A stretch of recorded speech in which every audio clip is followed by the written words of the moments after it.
Hi everybody, Andrew Cherin here. I'm a personal injury lawyer who represents people who have been injured in car accidents mainly, and I'm excited to bring to you guys today another video blog post. Today's topic is liability issues and who is at fault for your car accident case. So, this is the situation. A person's going through an intersection and normally the person on the right has the right of way, right? Okay, so in this situation, I had a client who was injured in a car accident where they were hit by a car that was on the right. Now, normally you would think the person on the right has the right of way. My client, therefore, is at fault, so they can't recover anything. However, where there's an uncontrolled intersection, normally the car on the right has the right of way. But in this situation, where a car enters an intersection before any other cars are even to the intersection, they have taken over the intersection and have the right of way.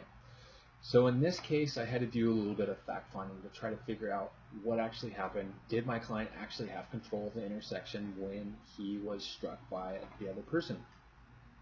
So I looked at a couple of things. I looked at the damage to my client's car, I looked at the police report, and I came up with the conclusion of what actually happened in this case. The damage on my client's car was to the rear portion of a huge SUV truck. Okay, so that seems to indicate to me that my client was almost already through the intersection, if not already through the intersection by the time they were impacted by the car on the right. Another thing I had to look at also was whether there was any skid marks, anything in the police report that said there was speeding involved or anything. There's nothing. There's nothing that said that my client was speeding or that the person on the right hit their brakes really hard and skidded into my client. So it seems like in this case that my client had the right of way of the intersection. They were hit in the rear portion, the rear back panel, near the bumper almost of their big truck.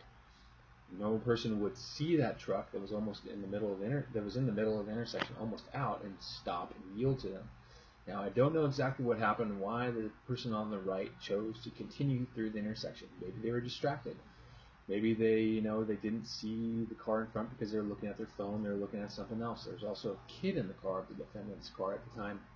So who knows exactly what this person was looking at or what actually happened, why they were distracted. The only thing that is said in the police report is there was a hedge on the right side that partially blocked my client's view, or the defendant in this case, the person hit my client, view of that car. But that normally would work, I think, for most insurance companies to claim that. However, the point of impact was so far back on my client's big truck that they couldn't fight this case any further than they could.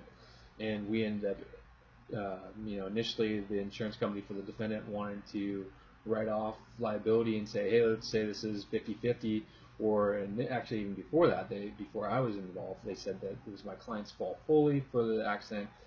Their client was on the right. I mean, they're going to bring up these arguments all the time. They just want to save money. It's an insurance company, and that's what they do. They're a business. So once I was involved, then they said, this is what happened. Your client's at fault.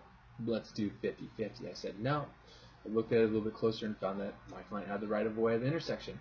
So the moral of the story is it pays to at least get a free evaluation from an attorney to see actually if you have a good personal injury case. Like, for instance, in that case, my client was injured. He had to go to the chiropractor, physical therapy, massage therapy, etc.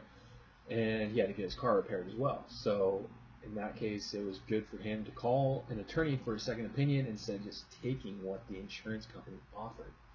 Now, a lot of insurance companies are going to do that same thing to any case that there's no attorney, and there's not a lot you can do without an attorney because, one, you don't have the power to do much. They have the money. They're often in control of a lot of cases. But with an attorney, you minimize that and you limit the amount of power that they have. They still have the money, so they can do a little bit more, but you have the power of law on your side, and ultimately, in this case, found out who was actually at fault for the car accident. So if you have any questions about personal injury law, or if you've been in a car accident in Washington, Seattle, give me a call. My number is 206-850-6716. I give free consultations. Or to learn more about personal injury law in Washington State, you can visit my website, www.lawsharing.com, and download my free book that I'm giving away to all visitors to my website right now. It's the Washington Injury Accident Handbook. and there's tons of great stuff in there. So I hope you're having a great day, and I'll talk to you soon.